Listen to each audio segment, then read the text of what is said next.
Awesome. Thank you everybody for coming. So this is Demystifying Computer Science, and we're in week 2 right now. Before we get started with today's content, I have a question on the board. And so that is, think about a Zoomcast. We've all been using Zoom for the last couple of years with screen share and closed captioning. What types of data are involved, and how are those different data types represented with bits?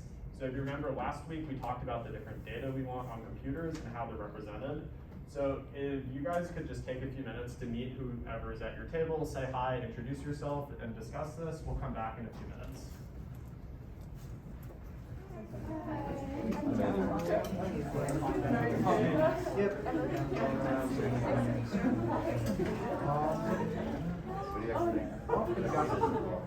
What did you make? Psychology.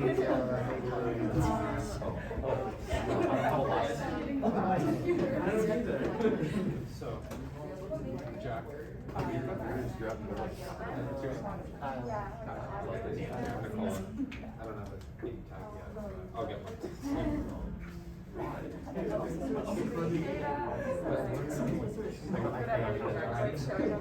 Laptop screen?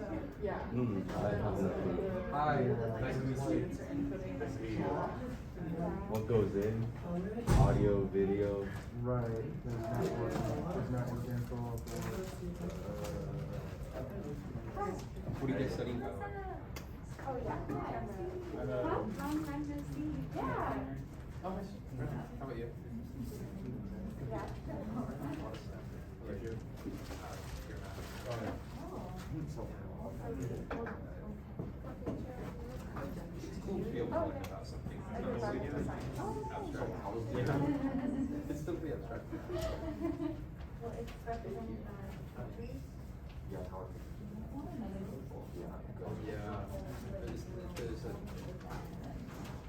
Sure. All right, awesome. So I'm hearing things getting a little quieter. So let's come back together and really briefly just spitball. You can call out popcorn style any ideas we came up with.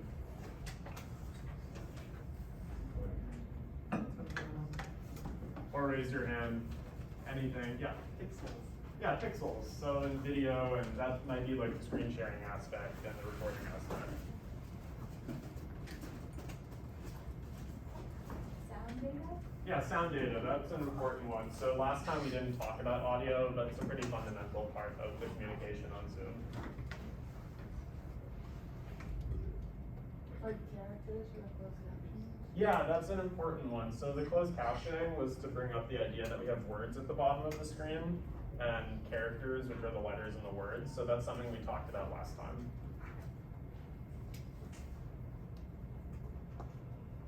Sweet. So those are a few ideas. Really the point was just to say hi to your neighbors and everything. And let's continue. So last time we talked about this idea of bits and data. And before that, we introduced this idea of the von Neumann model. So just as a quick review, this is what we're going to be unpacking over the next 4 weeks of the class. When it comes to bits and data, we essentially talked about what useful stuff we want on our computers. But the issue is we don't really have a way to manipulate our data so far. Really, we just talked about how do we represent it. And that's a problem because as of right now, we have a way to say represent 2 numbers. We don't have a way to add them. We have a way to represent letters and words, but we certainly can't edit an essay. We can visualize a picture, but we can't say do Photoshop in it. And so the next part of this class is going to be about how do we manipulate our data? How do we manipulate ones and zeros? The point of this exercise is to recall that all the data is really just bits. So if we want to actually transform our data, really all we need is a way to transform ones and zeros. So with that, basically what we're looking at is we need a way to take input bits here, do something to them, and then get bits out. Where this something, this box here, is some useful transformation. And so what this useful transformation is something called logic gates. Basically, logic gates are circuitry that work on bits. Put bits into a logic circuit and you get bits out. And one more little piece of intro before we really get into it. If we think about what are the core ingredients that we're going to be talking about for how a computer works. Last time we talked about the foundation, and that's bits here. And there's a few more things on the way up to working computers. This is like the next step in our tower, almost. So today is about logic gates. How to represent data, and then how to do stuff with it. Before we get in, are there any questions? Perfect. So we want to answer two questions today. The first is, how do logic gates work? What are they? And then the second is some practical details. What are logic gates physically? We're going to draw a lot of symbols on the board, but we'll talk a little bit about how they're implemented in the real world. So to begin, there are a variety of logic gates, and we're going to talk about 3 of them. So the first one we'll talk about is something called the AND gate. And if you've ever seen a circuit diagram, the AND gate is represented with this symbol here. These 2 lines are wires that go into the AND gate, and this is the output that comes out of the AND gate. So the AND gate is doing some transformation or manipulation to our input bits. Each of these is 1 bit. The next thing we'll talk about is the OR gate.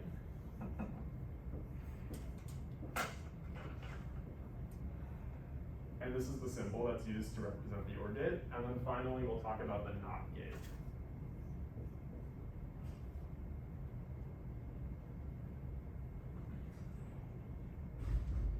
So this is the symbol that's used to represent the NOT gate, but there's also a shorthand that we'll see sometimes. You just ignore this triangle, and you just end up with a circle here. So, basically, we're starting really simple. The simplest version of each of these gates work on 2 bits, 2 bits, and 1 bit. We'll see a bit later that you can actually have AND gates that have more inputs, or gates that have more inputs. So you might see a 3-input AND gate, or 4-input, or 5-input. But they're really just boiled down to these, and so that's where we want to start. Sweet. All right, so let's start by talking about the AND gate, and I'm going to do that over here so we can leave this up for a little bit. Basically, we're trying to answer the question, how does an AND gate work? And an AND gate is defined by what it does to the input. Given any input, if we know what its output is, then we know what an AND gate is. And we can organize that information in something called the truth table. So with the 2-input AND gate, we have 4 possible inputs of bits. Can anybody say what they are?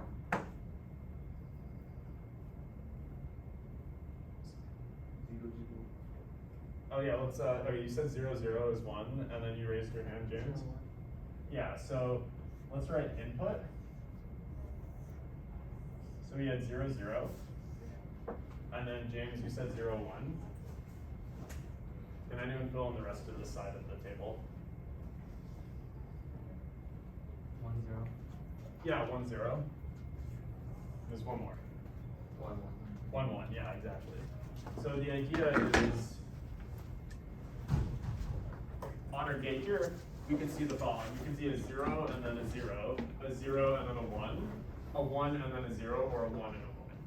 And then we're going to try and figure out what happens to those bits to get outputs, right? And we'll put the output in this column.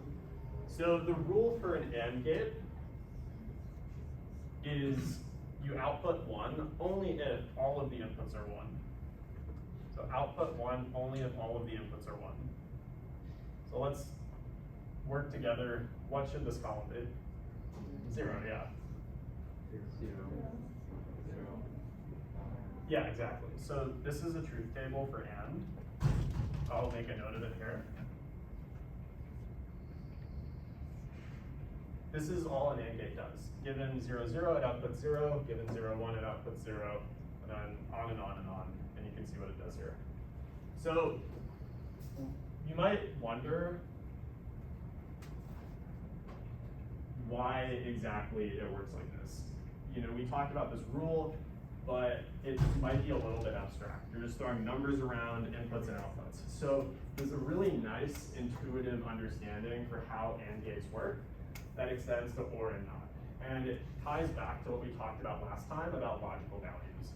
So if you remember, we can think of a bit, a 1 or a 0, as like a logical statement, where 1 is a true statement and 0 is a false statement. Do we remember that from last time? See a lot of nodding, that's awesome. So basically given an English statement like, I am wearing a mask right now, that's a true statement. You can represent the truthfulness of that on a computer with 1 bit and set it to 1, because it's true. If I wrote the statement, I have 10 legs, then that would be false, so it would be 0 on a computer. What the AND gate is really doing is it's manipulating the bits according to their true and false values. So we can understand why you go from input to output just by thinking about true and false. And that might seem a little weird, but I think that we all have a really strong intuition for it just by speaking language. And the reason is the logical gates actually just work like the word and works in English. Or works really similarly to how the word or works when we talk English, and the same with not. So I just wanted to give a quick example of that with the AND gate to get an idea of what I mean. So can anybody give me just an absolutely like ludicrously wrong statement about the world? About any topic. Sky is green. The sky is green, yeah. That actually is almost true, right? Because sometimes when the sun sets, right? I don't know if you ever see the gradient in the sky, and sometimes it's green. I was thinking about that because I was trying to come up with an example, and the first thing that came to mind was the sky is orange. Then I was like, no, the sun set, and then et cetera, et cetera. But something that would definitely be wrong is if you said the sky is always green, right? So.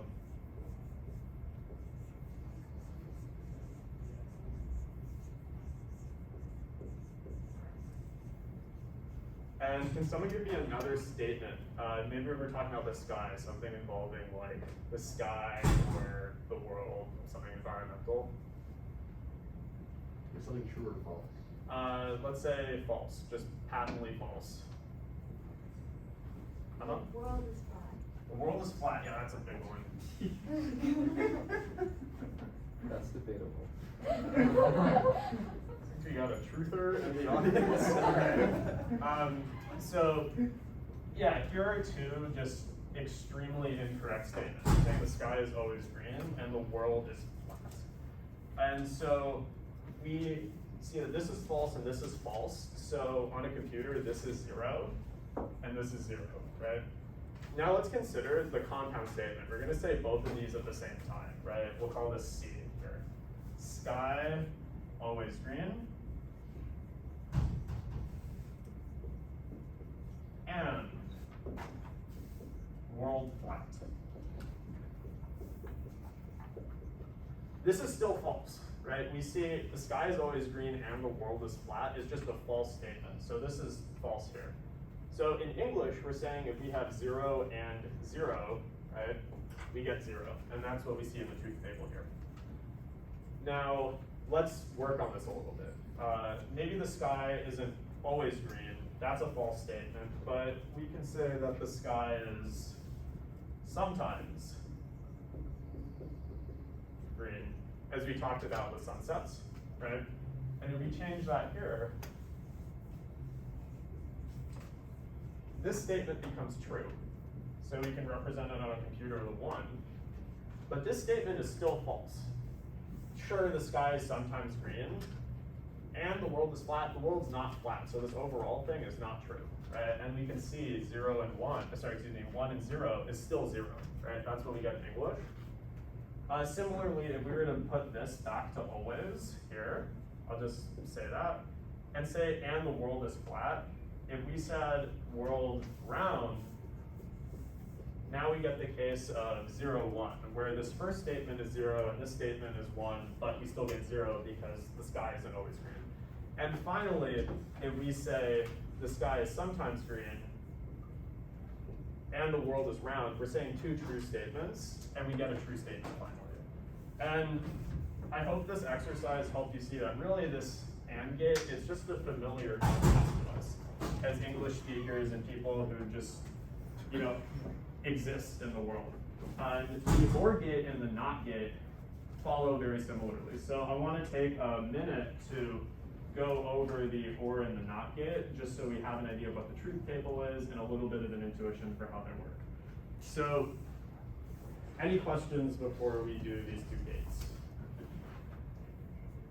Was going through the English counterpart to this helpful? Or, okay, I see some nodding. Sweet. So let's talk about the OR gate then. And you know what, let's do that right here, because I can't access the full board.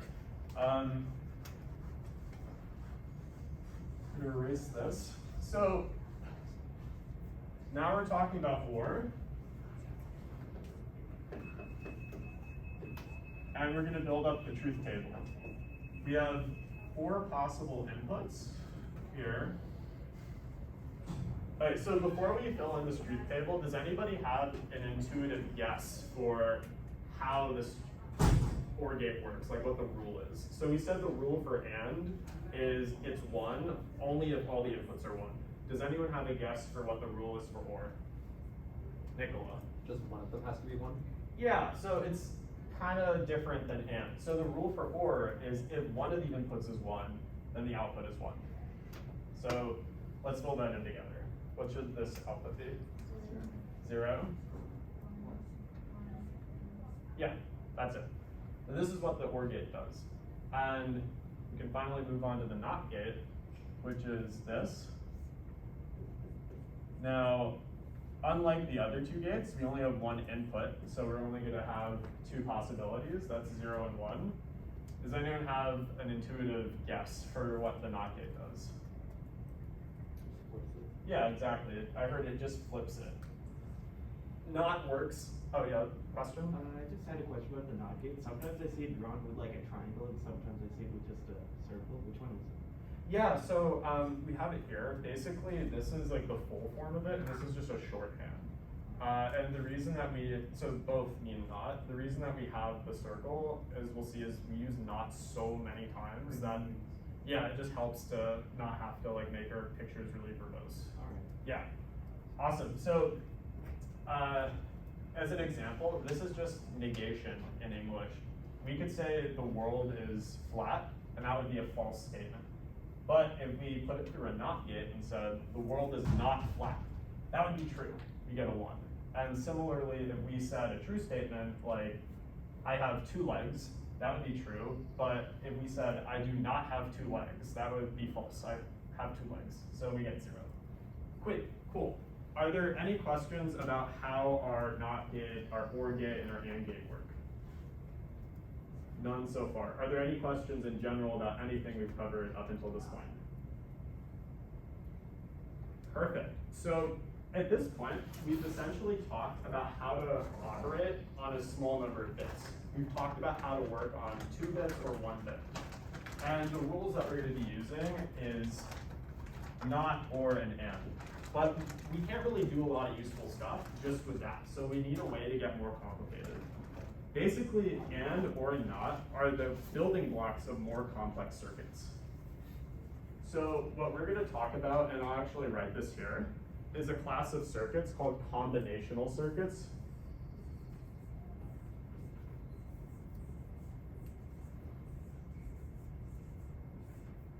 What a combinational circuit is one that only depends on the input. So the output is only dependent on what we get in. So for example, with the OR gate, this output only depends on what we see in this column. The alternative to that would be something called a sequential circuit, and we'll talk about that next week. The difference is sequential circuits have memory, and so the output is actually dependent on not only the input, but the order of the input over time. So these combinational circuits, they might take 2 inputs, as we have here, but they also might take more than 2 inputs. So for example, let's talk about a 3-input AND. I had mentioned that we can have more inputs into these gates. So our first example we'll pick here.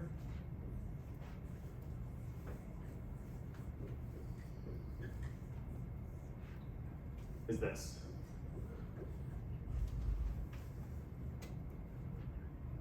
How do we understand what this does? We talked about the way to understand how a circuit works is by looking at its truth table. A circuit is defined by its truth table. As an aside, if you have two different circuits, but they have the same truth table, then they're logically equivalent. They're essentially, you can substitute them and your logic would be the same. So let's write out a truth table for this and then try and figure out what the outputs should be. Because we have 3 inputs, we're gonna have 3 bits. And then I'm gonna do this.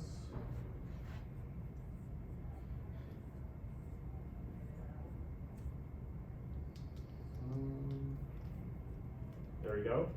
And then out. What should the output for each of these rows be? We'll just go do it together. 0. 0, 0, 0, 0, 0. I kind of screwed that up, but you get the point. Yeah, there's, let's see, 0, 1, 2. Yeah, thank you. Thank you. Yeah, it's the rule for AND. The output is 1 only if all the inputs are 1. Now, this gate doesn't really exist. Under the hood, this is what's happening. We have a 2 input AND gate that feeds into another AND gate with our 3rd input. And then this is our out. Does that make sense? The takeaway being, we can get more complex gates just with the gates we wrote down here. And we'll see later that this is actually all we need. And we can build all the logic in a computer just using these gates.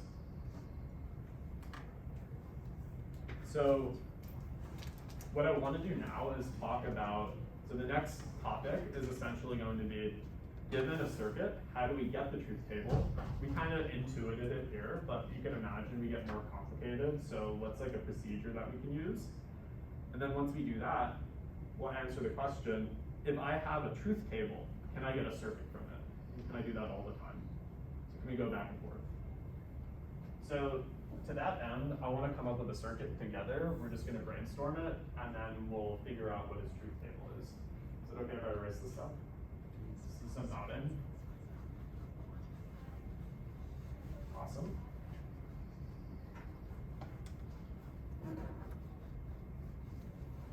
Sweet. So, question to all of you, what gate should I put down? We're just going to start with the gate. Our goal will be to have 3 inputs at the end, but we're going to have some circuit here, and then an output. What's your favorite gate that we've seen so far? Anyone can call it out. Or. I heard someone shout out or. Sweet. So let's write down an OR gate, like that. All right. Let's name our inputs. We have A and B. So we'll have a C input at some point. What's another gate that we should throw down? Not. You said not. So what we could do is we could put a not here on the C, or maybe we could put a not here. What do you want? After the OR. Sweet. So let's do that. Okay. Now, what's your favorite gate? Do a big ad An AND. Okay, a big AND. So what's a big AND? Like really, really big. Should it have all the? Yeah, like that. All right. Let's have an AND like that, and then maybe it'll take C as an input as well, right? And we can also just reuse our inputs, right? So maybe we could write B and then C again, and maybe just add another gate there. What should we put down there? And or? Or. Got a lot of passionate or people right now. Sweet. And then I think that looks pretty good. So let's just do an AND again. So this is our circuit. We came up with it together, and this is some arbitrary circuit, not pre-planned. We can build a truth table for it. And so the way we do that is we write down our inputs,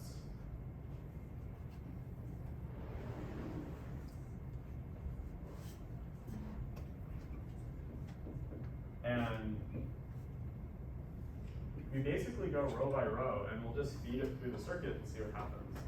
So we start here with 0, 0, and 0. So do we have any predictions for what we're gonna get as the output? Just before even looking at the circuit? Yeah, yeah. So what we see is we have 0 and 0 go through the OR gate, and according to our truth table, we get 0 here on this line. It gets nodded to 1. This C is a 0, so we get 0 again. And because this is an AND game, we're gonna get 0 out. So let's see. Is there a more interesting example? Because we don't have to go through the whole truth table together. We might have. 0, 0, 1. Sure, let's try that. The next one. So we have 0, 0, and 1, right? What we see is we have. Do you want to walk us through it? Sure. Yeah. So that's an OR, so we're gonna have a 0, but it gets nodded to a 1. Right. And the C is a 1, so that AND gate is a 1 there. Okay. And then over here you have an OR, and since C is a 1, you have an AND. It's a 1, and the AND stays with a 1. Exactly. And so that's really all it takes. Given a circuit, you can get the truth table, you can figure out what the circuit is doing. And we can continue all the way down to 1, 1, 1 and fill this out completely. Are there any questions about how we do this? Is there a way, so like, I mean, I know this is arbitrary, so it probably doesn't like apply to every kind of gate, but you could probably like work backwards from the output and find conditions where like you know, like, I think intuitively 0, 0, 1 is the only combination that gives you an output of 1. Because of the combination of like the NOT gate and the AND gates at the end. So is there a way you could like distill down the way you read a circuit so you don't actually have to do everything row by row, like enumerate everything? It's a good question. So I guess the question is there a shortcut to this? Like, can you just see it and then,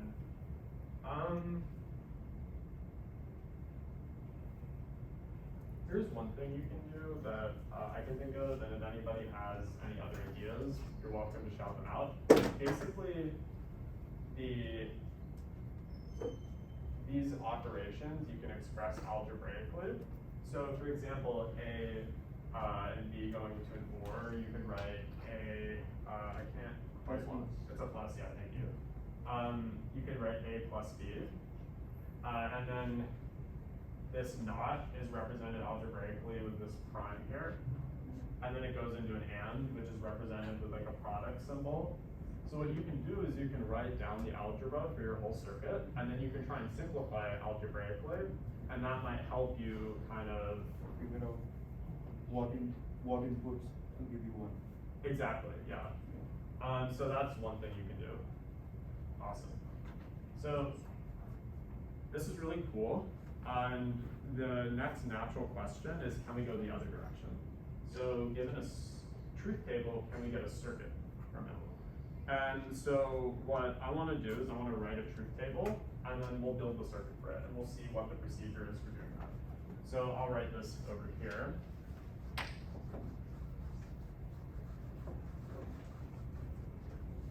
And let's collaboratively build this truth table together. So this is going to be a 3-input truth table.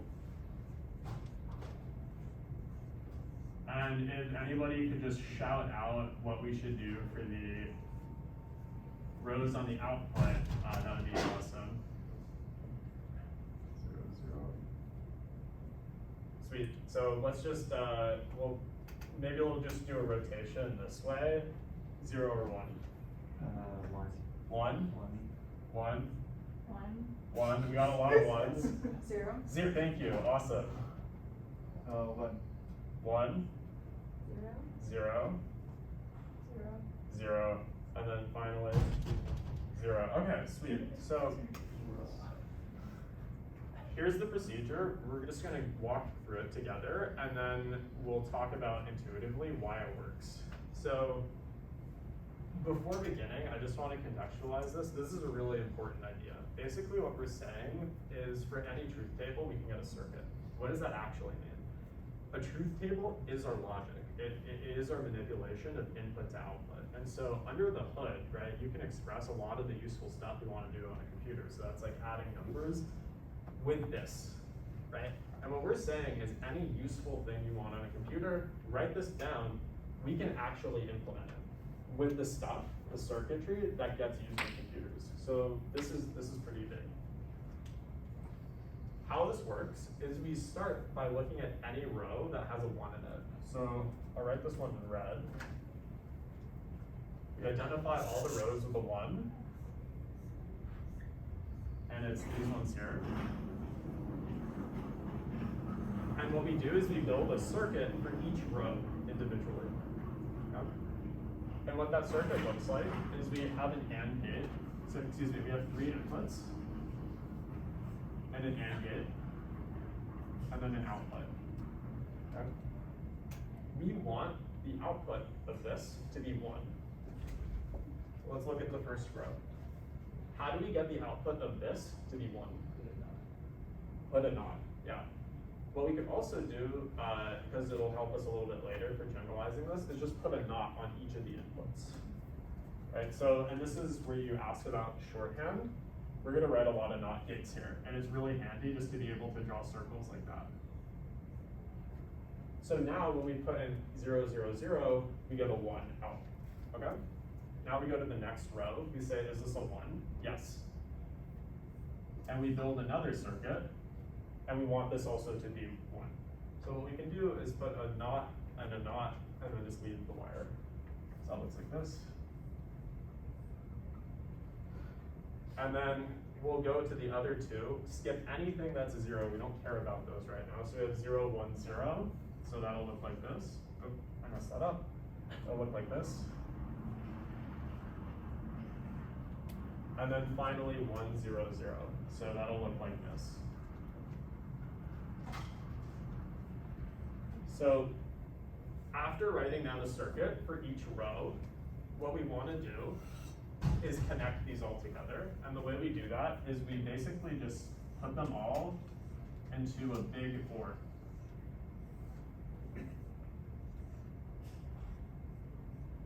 Like that. And we'll talk about intuitively why this works, but that's it. This is the circuit for this truth table. You can follow this procedure for any truth table. You find any row that has a 1, you draw the AND gate with the corresponding NOTs, and then you connect them all with an OR gate. So, does anyone have any questions before we talk about intuitively why this works? Emma? In any like physical circuit, does the order of the knots matter?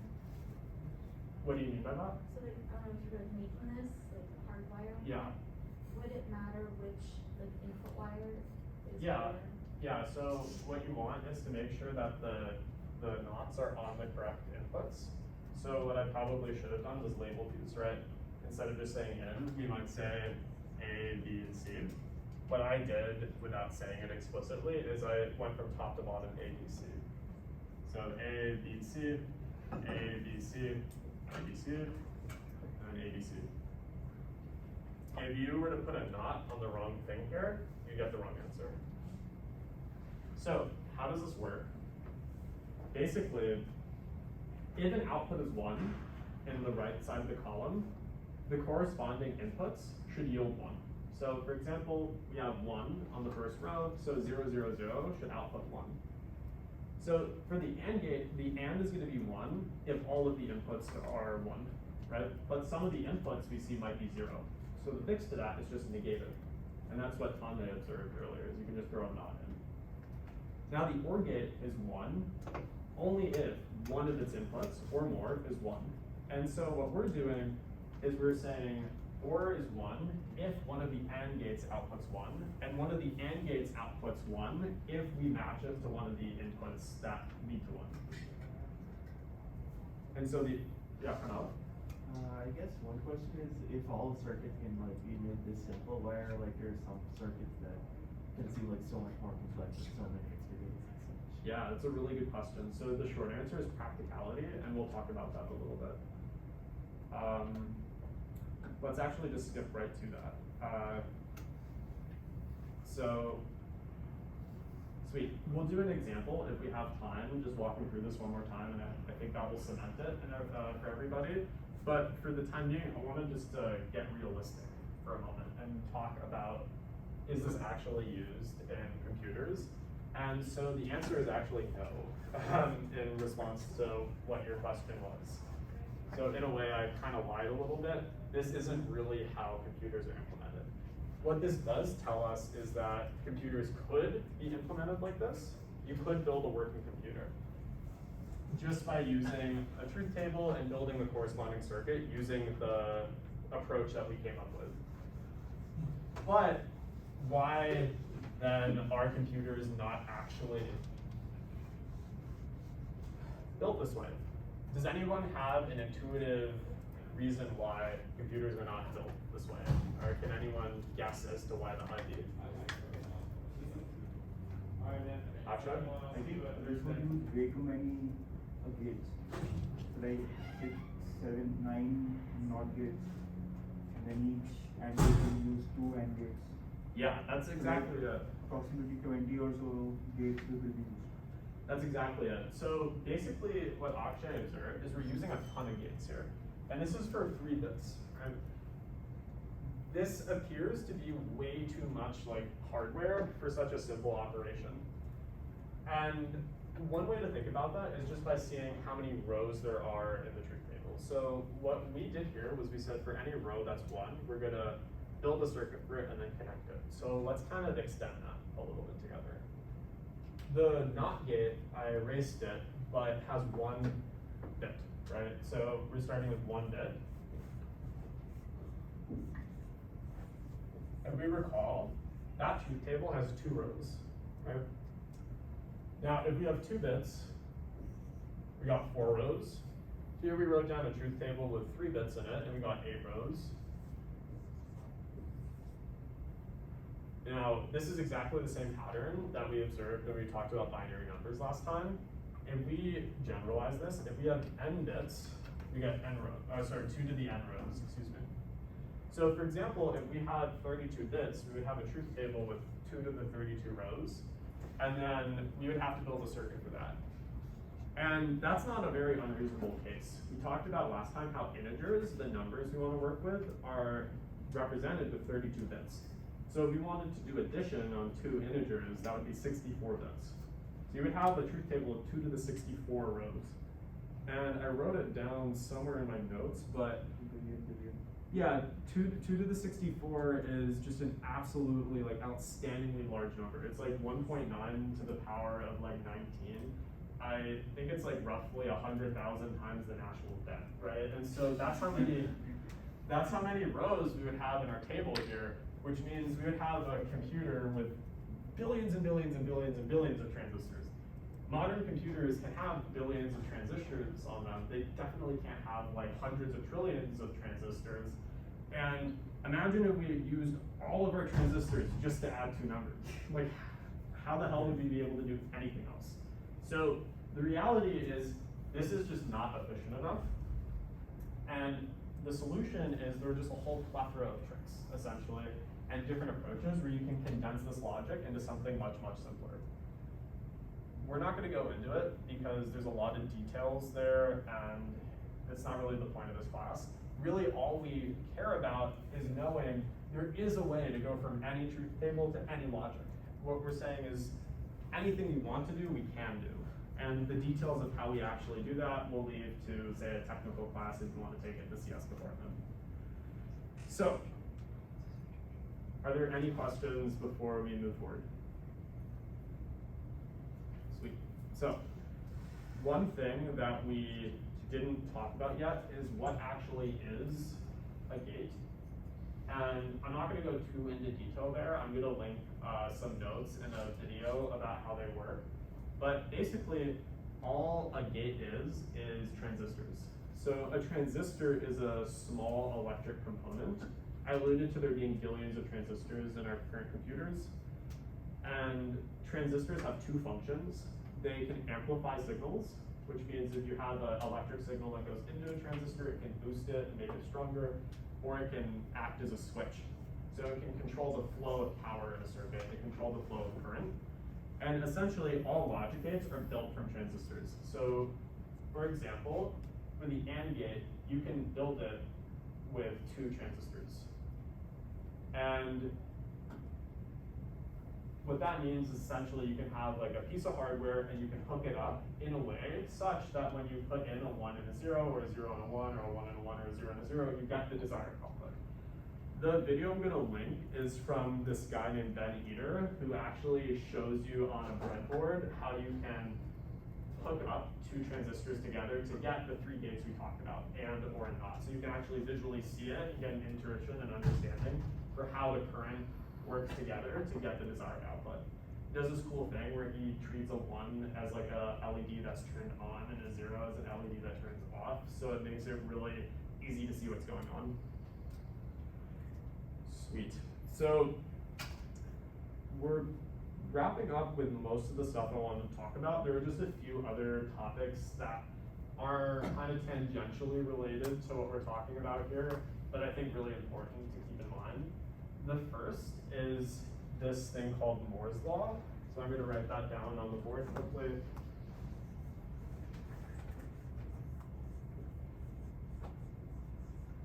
We're on this topic of transistors. We haven't really talked about how they work. I'm going to leave that to the video. If you're curious, if you're not, I understand, and it's not necessary for the rest of the lectures. But what Moore's Law says is that the number of transistors on an integrated circuit doubles roughly every 2 years. And so it's not like a law of physics or anything.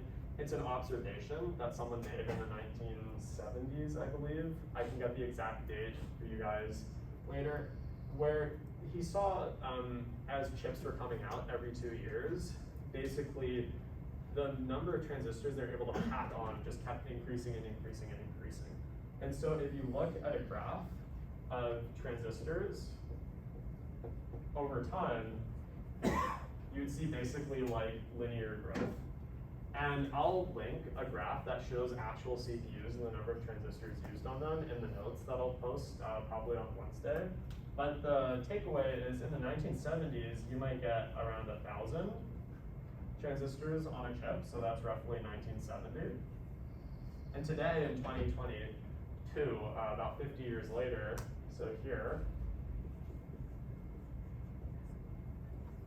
we get on the order of like 50 billion plus transistors, which is outstanding. And this all happened in the last 50 years. One thing that I saw yesterday while I was looking up some of these statistics was that Intel, I believe, came out with a transistor very recently that's about 2 nanometers wide, which is on the scale of human DNA. This is mind-boggling. Are there any questions about Moore's Law or this numeracy we talked about, how this isn't really done in practice? James? Linear growth or exponential? Maybe it is exponential. It's doubled every. It's exponential, yeah. But the graphs you'll see do a log scale that make it linear. One thing I do want to point out is it's not actually just this shape here. It's kind of petering off a little bit. And the reason is because we're getting our transistors so small. There is a limit to how small transistors can actually get, and we're reaching it, where, say, quantum phenomena actually comes into play. And a topic that you'll see in the news over the next 10 years is something called the end of Moore's Law, which is, what do we do when we can't pack more transistors on the chip? And the answer to that is tons of other tricks to make our computers fast. People are not going to just stop there, essentially. Awesome. So we have just a little bit more time. I wanted to mention something, and then I guess we can conclude. So we talked about 3 gates today. We talked about the AND gate, the NOT gate, and the OR gate. But there are other gates. You might be familiar with something, say, called NAND, which looks like this, or XOR, which looks like this.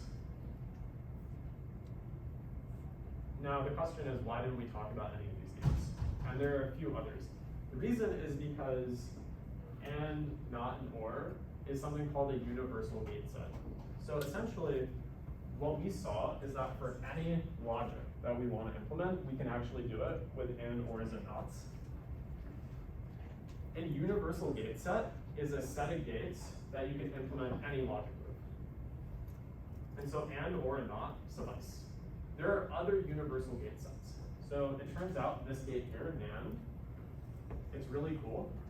This gate alone is a universal gate set. You don't need any other gates, and you can implement all logic just with this guy here.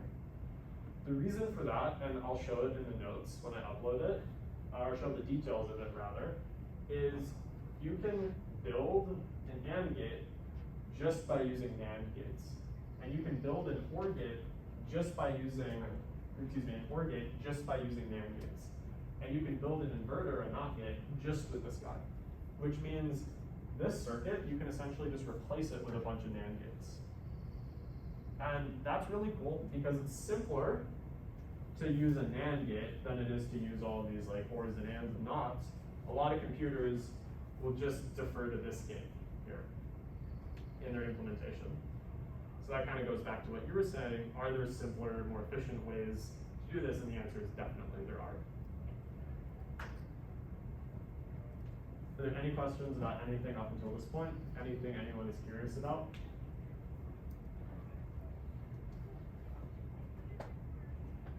Cool. So I just want to recap what we did today.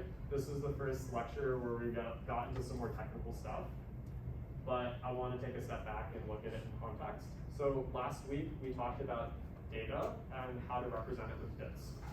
And today we talked about how to manipulate our bits, which means we know now how to manipulate our data. But something that is very clear is we need a way to keep track of our results.